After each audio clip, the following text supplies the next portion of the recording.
हमारा आज का टॉपिक है physical layout of the surgical suite. The proper OT design is necessary for traffic and work flow patterns for. हम लोग operation theatre का जब भी डिज़ाइन करते हैं तो इस चीज़ का ख्याल रखना है कि जो ट्रैफिक और वर्क फ्लो पैटर्न है वो पेशेंट्स के लिए, विजिटर्स के लिए, हमारे अपने लिए और सप्लाईज के लिए जो कि हम ऑपरेशन थिएटर में यूज़ करेंगे, इसके लिए प्रॉपरली वो वर्क प्लेस हो, या कह लें कि प्रॉपरली उसको ऑर्गेनाइज किया जाए।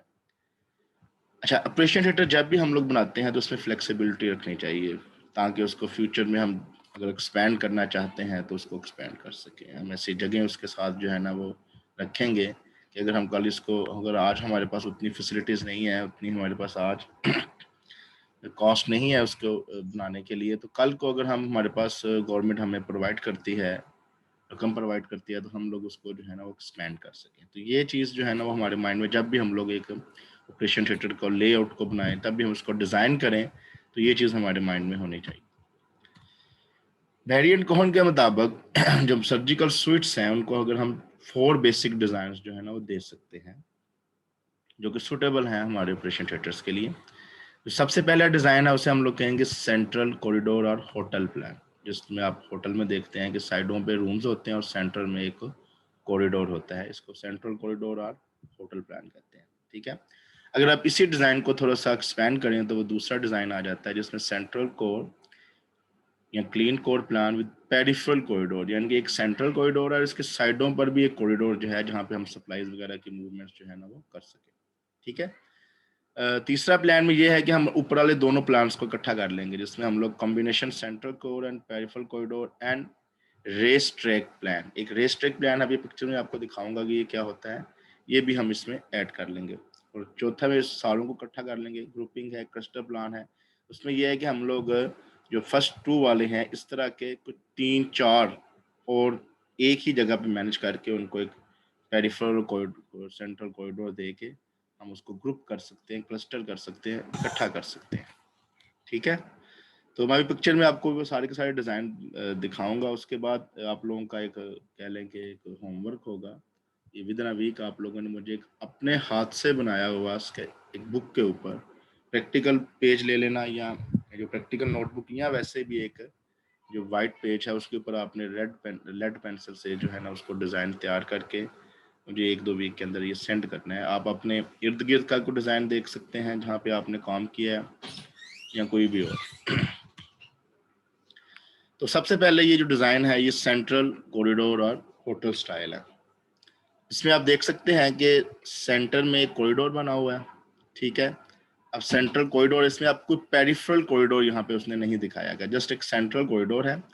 एक ये ऑपरेटिंग रूम है, उसके साथ जहाँ भी ऑपरेटिंग रूम है उसके साथ जो है स्क्रब रूम जो है लाजमन होना चाहिए। तो ये जो स्क्रब एरिया है, छोटा जहाँ पे हैंड वॉश कर सकते हैं या सर्जन अपने आप को स्क्रब अप कर सकता है, वो देख सकते हैं कि 2 के साथ लिंक कर रहा है। तो जब भी आपने स्क्रब एरिया बनाना है उसको किसी ऑपरेशन थिएटर के साथ लिंक करना है, तो एक ही स्क्रब एरिया बना के उसको 2 डोर दे के आप जो है ना वो ऑपरेटिंग रूम के साथ 2 ऑपरेशन थिएटर के साथ को, ये मैंने मोस्टली ऑपरेशन थिएटर्स में, मोस्टली हॉस्पिटल्स में जो ऑपरेशन थिएटर देखे हैं उसमें देखा है, जहाँ बहुत ज़्यादा ऑपरेशन थिएटर हों वहाँ पे हम लोग स्क्रब एरिया को 2 के साथ लिंक कर देते हैं। ये एक सेपरेट रूम है जहाँ पे इक्विपमेंट और सप्लाईज रखी हुई हैं, इधर भी है, इधर भी है। इस तरह यहाँ पे भी 2 रूम्स बने हैं जिसमें स्क्रब है, और ये सब स्टीराइल एरिया जिसमें हम लोग ऐसी चीज़ें रखी हुई हैं जो स्क्रबिंग के लिए आपको रिक्वायर्ड है। उसके बाद आ जाता है ये सेंट्रल कोर और पेरिफेरल कॉरिडोर स्टाइल। इसमें आप देख सकते हैं कि सेंट्रल कोर तो मौजूद है, ठीक है, इसके अलावा क्लीन वर्क कोर जिसमें सप्लाईज एंड इक्विपमेंट रखे हुए हैं। ये एक पेरिफेरल कॉरिडोर जो है ना वो यहाँ पे आपको नजर आ रहा है, जिसमें जो सारे ऑपरेशन थिएटर्स को जो है ना वो लिंक करेगा, ये यहाँ पे मौजूद है। ठीक है, पेरिफेरल कॉरिडोर। उसके अलावा ये देख सकते हैं कि यहाँ पे हम एक सेपरेट जगह बनाई है जहाँ पे इक्विपमेंट रखे हैं, कोई वीडियोस कैमरा रखे हुए हैं, या एक्सरे की अगर जो जरूरत पड़ गई ये रखा हुआ है। ठीक है, 4 उसी तरह के ऑपरेशन थिएटर बनाए हुए हैं। इसमें सेंटर में जो हमने जगह थी वहाँ पे हमने सप्लाईज और इक्विपमेंट रख दी हैं, जो जिसकी को जरूरत होगी, जिस ऑपरेशन थिएटर की जरूरत होगी वो यहाँ पे इसको आके ले सकता है। अच्छा, यहाँ पे उसने जो है ना गलती ये की हुई है कि उसने जो है ना रूम्स को, ऑपरेटिंग रूम के डोर्स नहीं बनाए हुए हैं, ये शायद उसके लेआउट डिज़ाइन बनाते हुए गलती होगी। इसके अलावा पेरिफेरल कॉरिडोर के साथ भी उसने कोई लिंक नहीं छोड़ा हुआ, तो यहाँ पे भी लिंक होना चाहिए, ठीक है, ताकि वहाँ पे जो है ना उसको ट्रांसफर हो सके पेशेंट को या दूसरों को। उसके बाद ये सेंट्रल कॉरिडोर और रेस ट्रैक स्टाइल, इसको रेस ट्रैक स्टाइल इसलिए कहते हैं कि इसमें हर बंदा जो है ना ऑपरेटिंग रूम से यहाँ पे आके जो है ना वो अपनी चीज़ें आके ले सकता है इस जगह से। यानी कि सेंट्रल कॉरिडोर में यहाँ पे एक हिसाब से कह लें कि रेस लगी होती है हर बंदे की, कि जो ऑपरेटिंग रूम इस ऑपरेटिंग रूम से आए, यहाँ से अपनी इक्विपमेंट सप्लाईज ले गए, इस ऑपरेटिंग रूम से आए, तो सारे ऑपरेशन थिएटर को जो है ना वो सेंट्रल इक्विपमेंट और सप्लाईज यहाँ पे दे दी गई है।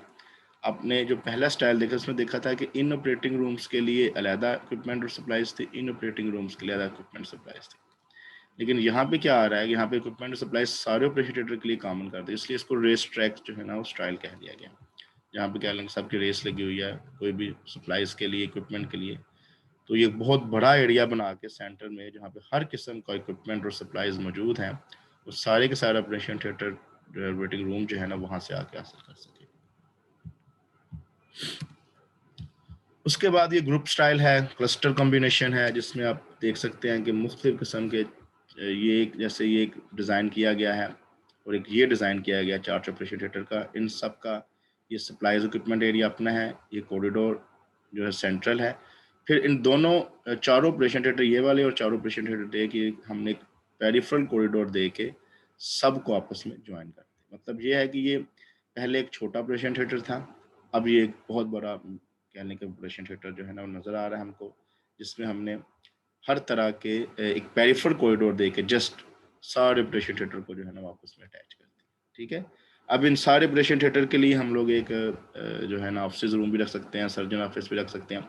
आगे आगे हम लोग देखेंगे कि क्या क्या इसमें चीज़ें आ जाती हैं जो कि हम ऑपरेशन थिएटर में बना सकते हैं। अभी आप इसको बेशक बनाना स्टार्ट ना कीजिएगा, नेक्स्ट वीक से बनाना स्टार्ट कीजिएगा, और हर एक ने उन चीज़ों का ख्याल रखना है जो कि ऑपरेशन, ये एक फिजिकल लेआउट है, इसमें अभी बहुत ज़्यादा चीज़ें ऐसी हैं जो कि मिसिंग है। जिसमें हमारा प्री ऑप एरिया है जहाँ पे हम लोग चेंजिंग करते हैं, चेंजिंग रूम है, सर्जन ऑफिस हैं, कॉन्फ्रेंस रूम है, इसके अलावा छोटा बहुत कैफेटेरिया भी ऑपरेशन थिएटर में जो है ना वो बनाया जा सकता है आउटडोर लेकर।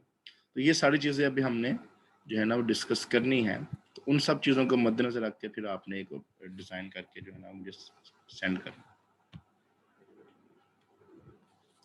अच्छा, उसके बाद कहता है लोकेशन क्या, surgical suite is usually located in an area accessible to. अब हम ऐसे एरिया ऑपरेशन, बहुत बड़ा हॉस्पिटल उसमें ऑपरेशन थिएटर जो है उसकी जगह कौन सी होनी चाहिए, ऑपरेटिंग रूम की जगह कौन सी होनी चाहिए, तो एक ऐसा एरिया होना चाहिए जो कहता है the critical care surgical patient areas and the supporting services department, जिसके साथ साथ जितने भी डिपार्टमेंट्स हैं वो इसको साथ सपोर्ट कर रहे हों, लाइक पैथोलॉजी डिपार्टमेंट है, लाइक रेडियोलॉजी डिपार्टमेंट है, या लाइक CSST है, सेंट्रल सर्विस स्टीरियल प्रोसेसिंग डिपार्टमेंट है।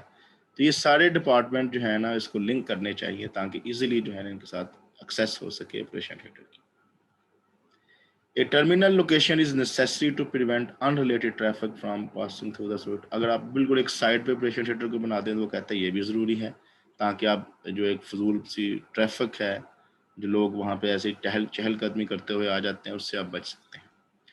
A location on a top floor is not necessary। और यहाँ पे ये भी कह रहा है कि आप एक बहुत ज़्यादा सबसे ऊपर वाले फ्लोर में, थर्ड फ्लोर में या सेकंड फ्लोर में अगर आप बनाएं ऑपरेशन थिएटर को, तो ये आप एक अच्छा काम नहीं करेंगे। कहते हैं not necessary for microbial control because all air is specially filter to control dust. वहाँ पे डस्ट के चांसेस भी ज़्यादा हैं, जब ऊपर से नीचे एयर आती है तो याद रखें वो फिल्टर होके आती रहती है, ठीक है। तो ट्रैफिक नाइसिस भी जो है ना वो हो सकते हैं, नहीं ऊपर टॉप फ्लोर पे तो नहीं होंगे। खैर वो कहता है कि ट्रैफिक नाइसिस में भी less evident above the ground floor. अगर आप प्रॉपर अगर जगह रखनी चाहती हैं तो बैरियन कोहन के मुताबिक ग्राउंड फ्लोर जो है, सॉरी फर्स्ट फ्लोर जो है ये बेस्ट है, ठीक है। तो ये तो है, बात ये है कि लेस जो ग्राउंड फ्लोर है वहाँ पे ट्रैफिक नहीं होगी, ये बात तो है, लेकिन जो प्रॉपर जगह है ऑपरेशन थिएटर को बनाने के लिए वो फर्स्ट फ्लोर जो है ना वो बेस्ट है, ठीक है। इसके अलावा वो कहता है कि डे लाइट जो है ये भी नेसेसरी नहीं है, क्योंकि आपकी ये वीडियो इक्विपमेंट के कैमरास को इंटरप्ट कर सकती है, और भी प्रोसीजर जो है वहाँ पे आपको डार्कनेस इन्वायरमेंट चाहिए। तो ज़रूरी नहीं है कि आप एक ऐसी जगह पे बनाएं ऑपरेटिंग रूम को जहाँ पे सूरज की रोशनी जो है ना वो पड़ रही हो, या ऑपरेटिंग रूम के साथ सीधा जो है ना सूरज। तो इन सारी बातों से ये नतीजा निकलता है कि हम लोग हर पहलू को देखें तो हम लोग जो ऑपरेशन थिएटर को एक फर्स्ट फ्लोर के एक टर्मिनल एरिया दे के हम उसको सेट कर सकते हैं किसी भी जो है बिल्डिंग का। किसी भी उदाहरण है कि हॉस्पिटल के अंदर लातादाद बिल्डिंग होती हैं और एक हॉस्पिटल, बड़े हॉस्पिटल के अंदर लातादाद ऑपरेशन थिएटर भी होते हैं। तो हम लोग एक सेपरेट एरिया रखेंगे इसके लिए, और जहाँ पे सूरज की रोशनी भी ना आए, और ग्राउंड फ्लोर जो है ना ये भी ना हो वहाँ पे, क्योंकि ग्राउंड फ्लोर होगा तो ट्रैफिक पैटर्न ज़्यादा होगी। ठीक है, अगर सेकंड फ्लोर या उससे ऊपर वाला फ्लोर होगा तो वहाँ पे जो है ना वो माइक्रोबियल कंट्रोल नहीं हो सकेगा प्रॉपरली। इस लिहाज से देखा जाए तो फर्स्ट फ्लोर जो है ना वो ऑपरेटिंग रूम बनाने के लिए, ऑपरेशन थिएटर बनाने के लिए बेस्ट होता है। स्पेस की एलोकेशन और ट्रैफिक पैटर्न्स का बड़ा ख्याल रखना चाहिए। The surgical suite should be large enough to allow for correct technique yet small enough to minimize the movement of patients, personnel and supplies। कहता है इतना बड़ा होना चाहिए कि आप उसमें हर तकनीक को वहाँ पे यूज़ कर सकें, लेकिन इतना छोटा भी होना चाहिए कि आप पेशेंट्स की और पर्सनल की और सप्लाईज की ट्रैफिक को कंट्रोल कर सकें। Provision must be made for traffic control. यहाँ पे इस चीज़ का ख्याल रखना चाहिए कि ट्रैफिक कंट्रोल बहुत ज़रूरी है। Every one staff, patient, visitor should follow the defined pattern in appropriate attire. Appropriate attire क्या है, किस पैटर्न में हमको ऑपरेशन थिएटर में आना है या उस पूरी एनवायरनमेंट में आना है, ये हम डिस्कस करेंगे बाद में। साइंस बहुत ज़रूरी है that posted that clearly indicate the attire and environmental control required. यहाँ पे साइंस लगाना चाहिए। जैसे आप किसी भी ऑपरेशन थिएटर में जाएं तो उसके बाहर लिखा होता है कि गैर मुतल्लिका अफराद का दाखिला होगा, रिस्ट्रिक्शंस लगा दी जाती हैं कि यहाँ पे आप नहीं जा सकते। और भी बहुत ज़्यादा साइंस होते हैं जिसमें आप ऑपरेशन थिएटर को लिख देते हैं कि ये गैर ममनुआ एरिया है, अनरिस्ट्रिक्टेड एरिया। जितने भी एरियाज हैं इसको भी हम डिस्कस करेंगे। इसके अलावा ऑपरेशन थिएटर के अंदर भी आप लोगों को सारे साइंस वगैरह लगाने चाहिए ताकि पता चले कि भाई ये चेंजिंग एरिया है, ये फ्ला एरिया है, या फ्ला एरिया है, या ये लेडीज़ रूम है, वहाँ पे जाना माना है। ये सारी चीज़ें जो है ना बहुत ज़रूरी है। उसके बाद 3 मेन एरियाज़ हैं जो कि आपका कह लेंगे एक ज़्यादा इंपॉर्टेंट टॉपिक इस लिहाज से है कि हम लोग जब भी ऑपरेशन थिएटर को डिज़ाइन करते हैं तो उसमें 3 एरियाज़ जो है ना वो लाजमन बनाते हैं। एक वो एरिया जैसे अनरिस्ट्रिक्टेड एरिया कहते हैं, यानी कि ये ऑपरेशन थिएटर से मुल्हक या मुंसलिक एरिया तो होगा, लेकिन इस एरिया में आप लोग किसी भी आने जाने वालों को रोक नहीं सकते। ये अनरिस्ट्रिक्टेड एरिया, ठीक है। वहाँ पे पेशेंट के विजिटर्स आ सकते हैं, वहाँ पे पेशेंट, आप कोई भी सर्जरी परफॉर्म कर रहे हैं उनके रिश्तेदार को आप वहाँ पे बैठा सकते हैं। अभी हम इसको डिस्कस करेंगे। सेमी रिस्ट्रिक्टेड एरिया ये वो एरिया होगा जहाँ पे कुछ लोगों को कुछ टाइम के लिए या आप खुद जो है ना वहाँ पे इन ऑपरेटिंग जो रूम अटायर है उसमें जा सकते हैं। उसके बाद रिस्ट्रिक्टेड एरिया आ जाएगा जहाँ पे सवाए पेशेंट के जिसकी सर्जरी परफॉर्म होनी है उसको भी प्रॉपर जो है ना वो उसका अटायर पहना के ऑपरेशन थिएटर का, या वो बंदा जो कि ऑपरेशन थिएटर से रिलेटेड है, जो उसके ऑपरेशन थिएटर सर्जरी से रिलेटेड है, वही जा सकता है। इसको रिस्ट्रिक्टेड एरिया कहते हैं। सो अनरिस्ट्रिक्टेड एरिया इसमें आप वो कहता है कि स्ट्रीट क्लोथ्स आर परमिटेड। यहाँ पे आप बाजारी कपड़ों के साथ भी जो आप आम पहनते हैं उसमें साथ भी आ सकते हैं। यानी कि ये वो एरिया है जहाँ पे ट्रैफिक पैटर्न को कंट्रोल करना इतना ज़्यादा इंपॉर्टेंट नहीं है। तो इस एरिया को आइसोलेट किया जाता है by doors from the main hospital corridor and elevators and from other areas of the surgical suite. ये बात भी याद रखें, इसको आपने हॉस्पिटल के कॉरिडोर से सेपरेट करना ही करना है। ये नहीं है कि ये एक अनरिस्ट्रिक्टेड एरिया है तो यहाँ इसको आप हॉस्पिटल के साथ अटैच कर देंगे। इसको हॉस्पिटल के कॉरिडोर से सेपरेट करेंगे, एक ऐसा डोर लगा के जिसके आगे ऑपरेशन थिएटर तो स्टार्ट हो जाए, लेकिन ये रिस्ट्रिक्टेड अनरिस्ट्रिक्टेड एरिया भी होगा। अनरिस्ट्रिक्टेड इसलिए कह रहा है स्ट्रीट क्लोथ्स यहाँ पे परमिटेड होंगे, ठीक है। लेकिन यहाँ पे वो कहता है कि ऑपरेशन थिएटर से बाकी जितने भी एरियाज हैं उसको इसको सेपरेट, उससे भी सेपरेट करना है, क्योंकि आगे जितने भी सेमी रिस्ट्रिक्टेड और रिस्ट्रिक्टेड एरिया स्टार्ट हो जाते हैं। तो बेसिकली इस एरिया का मकसद क्या होता है, it serves as an outside to inside access area, यानी इसको ट्रांजिशन जोन भी कहते हैं, जिसमें हम लोग बाहर वाले जो एनवायरनमेंट के साथ अंदर वाले एनवायरनमेंट के साथ जो तल्लुक है। जैसे मैंने आपको कहा कि अगर आपको इमरजेंसी की ज़रूरत पड़ गई, जो आपके हॉस्पिटल में मेडिसिन अवेलेबल नहीं है, तो आप फ़ौरन आएंगे अनरिस्ट्रिक्टेड एरिया में और पेशेंट के जो है रिलेटिव से कहेंगे कि ये मेडिसिन जो है ना वो आप बाहर से मंगवा के दें, हमें ये इसकी इमरजेंसी ज़रूरत पड़ गई, ठीक है, आपके स्टॉक में नहीं है। उसके अलावा ट्रैफिक ऑल्दो नॉट लिमिटेड, कहता है आप इसको रोक नहीं सकते, लेकिन इसको मॉनिटर कर सकते हैं कि फजूल लोगों को यहाँ पे बैठने की यानी कि इजाज़त नहीं दे सकते, क्योंकि यहाँ से इन्फेक्शंस जो हैं वो आगे ट्रांसफ़र हो सकते हैं। उसके बाद आ जाता है semi restricted area. Traffic is limited to properly tied up. ये ट्रैफिक तो यहाँ पे प्रॉपरली कंट्रोल्ड हो गई है। यहाँ पे जो है अथॉराइज्ड पर्सनल ही जा सकते हैं, जो नॉन अथॉराइज्ड पर्सनल है वो नहीं जा सकते, उन्हें प्रॉपर अटायर किया होगा।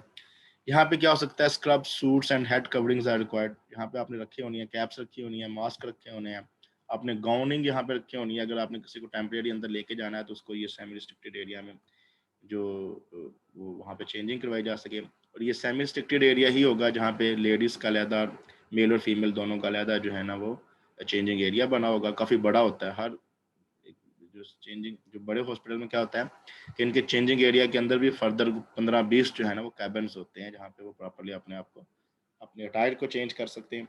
अब अपने आप को बाहर वाली जो इन्वायरमेंट से चेंज करके जो है ना, बाहर वाले कपड़ों को चेंज करके ऑपरेशन थिएटर्स के जो है ना वो टायर में आ सकते हैं। ठीक है। इसके अलावा इस एरिया में वो कहता है कि पेरिफेरल स्पोर्ट एरियाज भी यहाँ पे आप लगा सकते हैं, जहाँ पे आपके इक्विपमेंट्स पड़े हुए हैं, कोई भी जो आपकी एक्स्ट्रा स्टोर्स की चीज़ें पड़ी हैं वो भी इसमें आप पहुँचा सकते हैं। सेंट्रल प्रोसेसिंग है, एक्सेस कॉरिडोर्स को भी आप सेमी रिस्ट्रिक्टेड एरिया में कह सकते हैं। ठीक है, जो आपको पिक्चर में दिखाया था। यहाँ पे पेशेंट हेयर्स जो है ना वो लाजमन जो है ना वो कवर होने चाहिए, यानी इस एरिया से, क्योंकि पेशेंट का हेयर वो जगह होती है जहाँ से मोस्ट प्रोबेबली जो है ना डस्ट वगैरह या इन्फेक्शन के गिरने के चांस सबसे ज़्यादा होते हैं एज़ कम्पेयर टू, क्योंकि बाकी चीज़ों को तो हाथ लगाओगेगा तो ये हेयर से जो है ना वो चीज़ें गिर सकती हैं। उसके बाद आ जाता है हमारा स्क्रब एरिया या सर्जिकल एरिया या restricted area. Mask are required to supplement operating room attire where open sterile supplies and scrub personnel are located. ये वो जगह होगी जहाँ पे हम लोग कह सकते हैं कि हर चीज़ जो है ना वो आपकी ऑपरेटिंग रूम के अटायर की होनी चाहिए। मास्क भी यहाँ पे आगे पहन लेना है, कैप पीछे भी पहन लेनी है और मास्क यहाँ पे आपके आगे पहन, क्योंकि आप ऑपरेशन थिएटर के पास, सर्जरी एरिया के पास आ चुके हैं, तो यहाँ पे स्टीराइल, ओपन स्टीराइल सप्लाईज के पास आ चुके हैं। क्योंकि आप रिस्ट्रिक्टेड एरिया को हम लोग काफ़ी पीछे से स्टार्ट कर देंगे, जहाँ से आपका सेमी रिस्ट्रिक्टेड ख़त्म होता है उसके आगे रिस्ट्रिक्टेड एरिया को इसलिए स्टार्ट कर सकते हैं क्योंकि हम लोग जो है ना वहाँ पे जो सर्जन्स हैं या जितने भी ऑपरेशन थिएटर रूम के ऑपरेशन रूम के लोग होते हैं वहाँ पे मूवमेंट करते हैं। Sterile procedures are carried out in the operating room. यहाँ पे स्टीराइल प्रोसीजर्स हो रहे हैं। These are also scrub sink areas हैं एंड सब स्टीराइल रूम्स हैं, वो आपको पिक्चर में दिखा चुका हूँ। क्लीन कोर एरियाज हैं जहाँ पे अनरैप्ड सप्लाईज जो है ना वो पड़ी हुई हैं, उनकी स्टरलाइजेशन भी यहाँ पे हो रही है कुछ की। Personal entering this area for short periods, अगर कोई आपको थोड़े से अरसे के लिए लेके आना बहुत ज़रूरी ही हो गया है, सच एज लेबॉर्ट्री टेक्नीशियन है, तो उसको आप क्लीन सर्जिकल कवर गाउन जो कि आपको सेमी रिस्ट्रिक्टेड एरिया पे अवेलेबल होंगे वो उनको पहनाएं, या जंप सूट्स क्योंकि वो आपको स्ट्रीट क्लोथ्स को कवर कर ले, जो कि नॉर्मल हमारे ऑपरेशन थिएटर की या हमारे पाकिस्तान में ये एक काम चलता रहता है कि लोग इसको ऊपर एक गाउन पहनाते हैं, कैप पहनाते हैं, कहते हैं चलाओ जी अब आपको पेशेंट के पास तक भी ले जाते हैं।